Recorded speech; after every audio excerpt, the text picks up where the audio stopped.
Hi everyone, welcome to Not Just Advice, a channel where I help you improve your French, not just by giving you advice, but by working alongside you with the help of practical working sessions. In this video, we're going to continue our series on Tintin, and this is the third video in series. So without further ado, let's get started. Let's look at what happened in the last video before we continue in this video.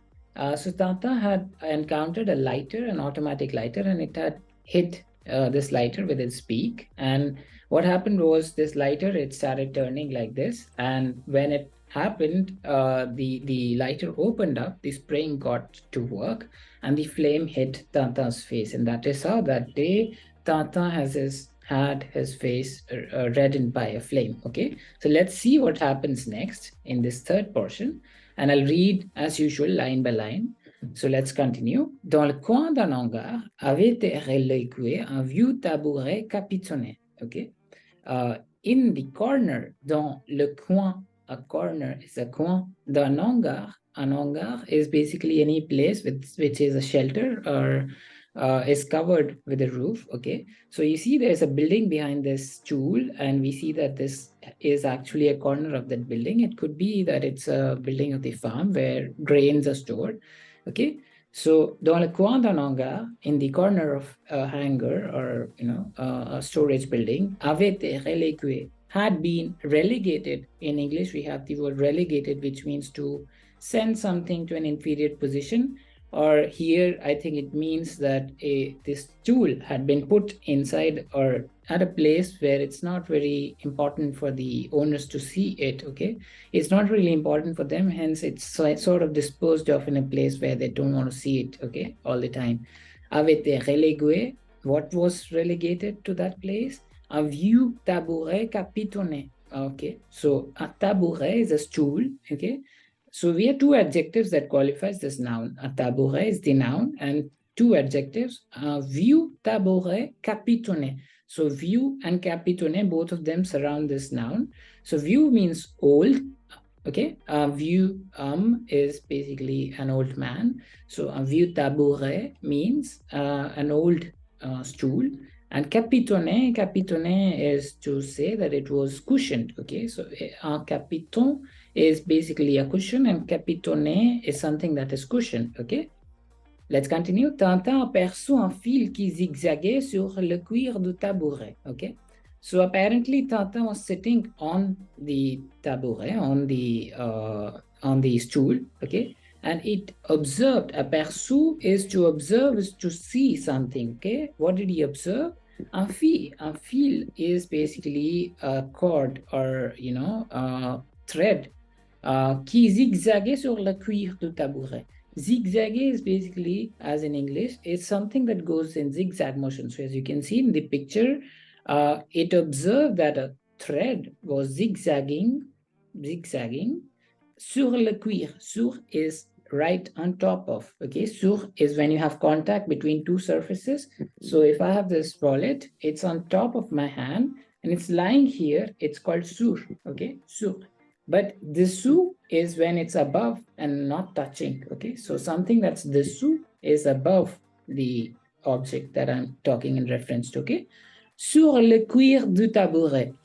It was on the cuir. The cuir is basically leather du tabouret, of the stool.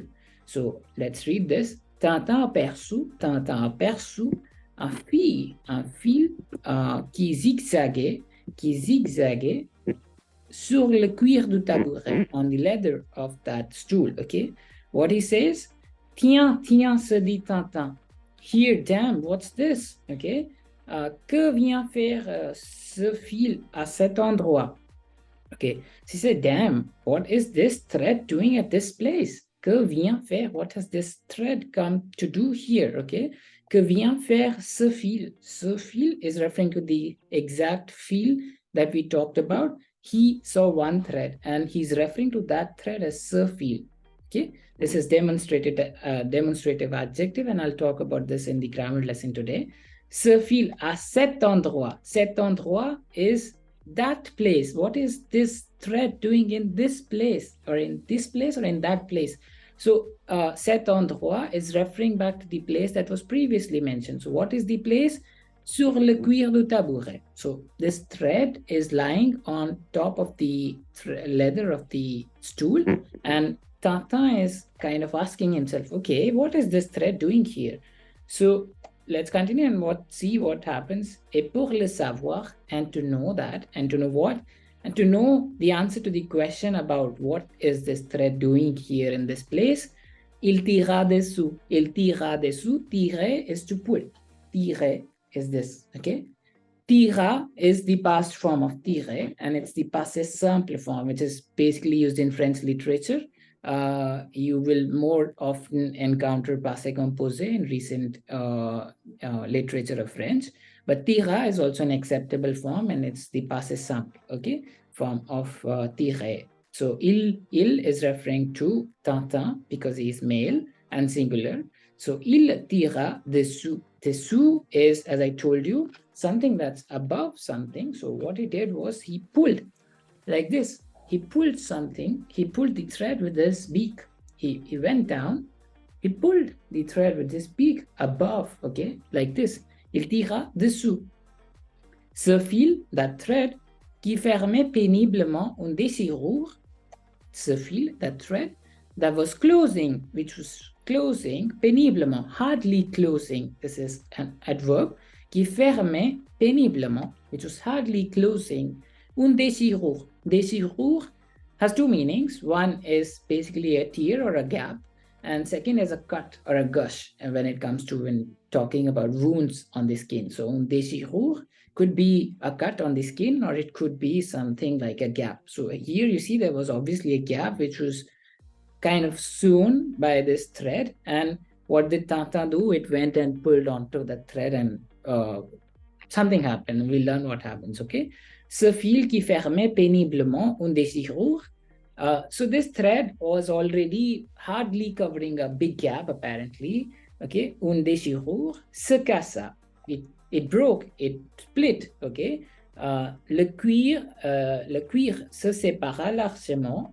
The cuir, the leather, which is this surface, se sépara. Se séparer, the infinitive form, is to say split. It split. Largement is in a wide stance, or in, you know, widely. So there was a wide gap now that this thread has gone out of this cloth, okay, or this leather. Et la déchirure, and the déchirure, which is the gash, or which is the cut, se transformed itself or changed, okay, en un vaste trou, into a vast trou. Trou is a hole, okay? So this is a trou in a ground, okay? A vast trou is basically a big hole, okay? So what I'm saying is, earlier this was merely a gap which was covered by a zigzag thread, okay? Now it has transformed into a big hole. So here we're saying le cuir se sépara largement, et la déchirure se transforma. Se transformer is to change into something, en un vaste trou. Vast is huge, humongous, okay, vast. Par ce trou, from that trou, ce trou is referring to the hole that we talked about earlier, and we'll talk about this earlier next in the grammar lesson as well. Sortir, subitement un ressort d'acier. From that hole, so imagine this is the hole that has been created. From inside that hole, what appeared? Sorti subitement. So this is me doing my business usually. This is something that comes out suddenly. So this is called sorti subitement. This is sorti, coming out slowly, and this is sorti subitement. I didn't even have the time to realize what happened, okay? En un vaste trou, par ce trou sorti subitement un ressort. Un ressort, as we talked about last time in the last two videos as well, un ressort is a spring, okay? D'acier, un ressort d'acier. So this time the spring is made of steel, apparently, as the author describes. Un ressort d'acier. Un ressort d'acier. Acier is referring to steel, and un ressort d'acier is to say a spring of steel. So a steel spring, okay?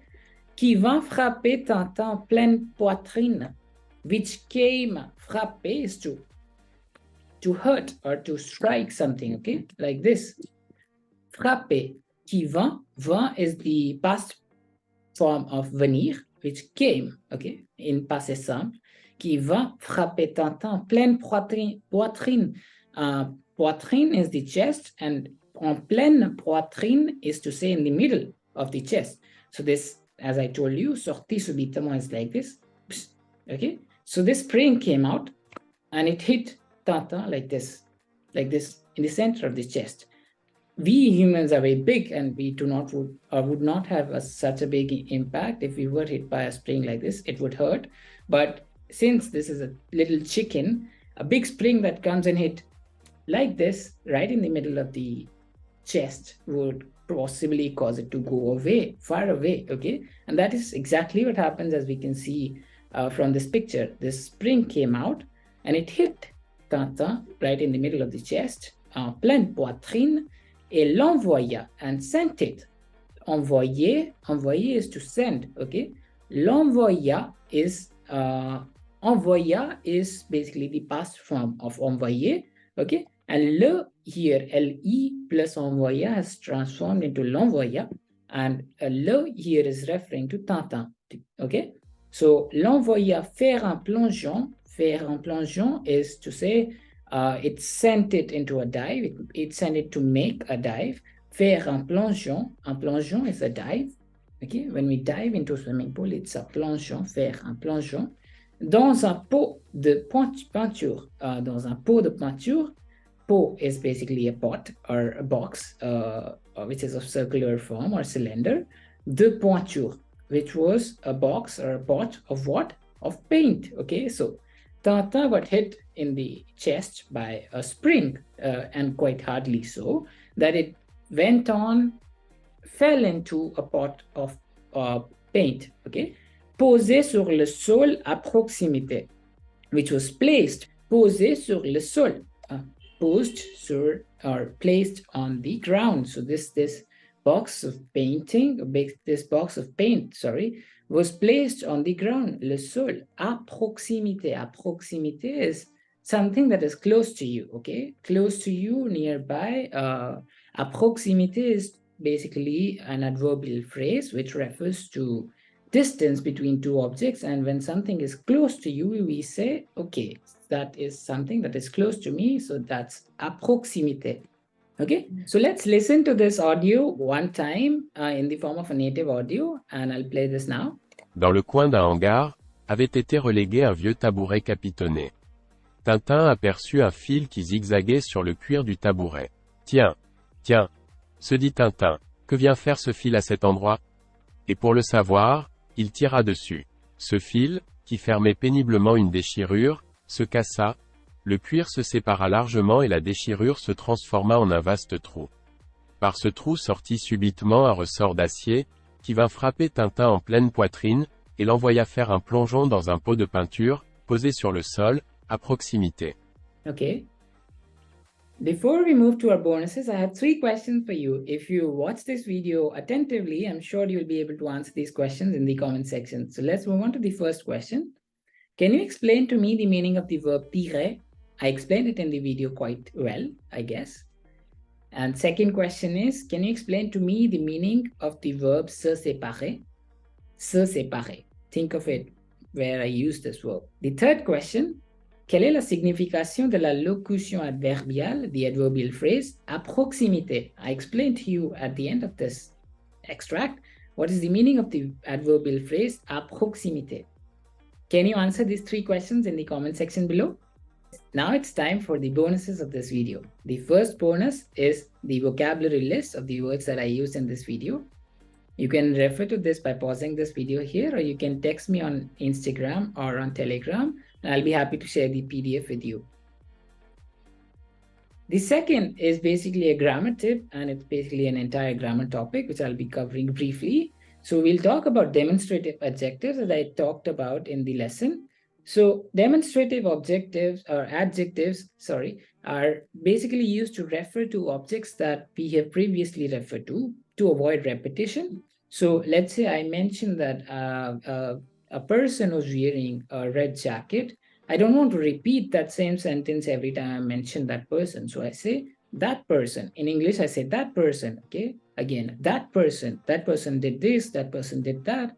So start by saying a person who's wearing a red jacket is probably standing in the corner of the garden. Okay. But when I want to refer to that person again and again, I use that word that in English, and the corresponding words in French are ce, cet, c'est. How do you decide which of these four do you have to use in a sentence when referring to someone previously mentioned? It depends on two factors. One is the number of people that you're referring to, if it's singular or plural. The second is the gender of the people that you're referring to, whether it's male or female, okay? So, ce is referred to people or things which are masculine in gender, but their name starts with a consonant. So, for example, feel that this article mentioned, so feel, it is referring to something, it is referring to a feel that I described in the previous sentences in the article. So this was referring to un fil qui zigzaguait sur le cuir.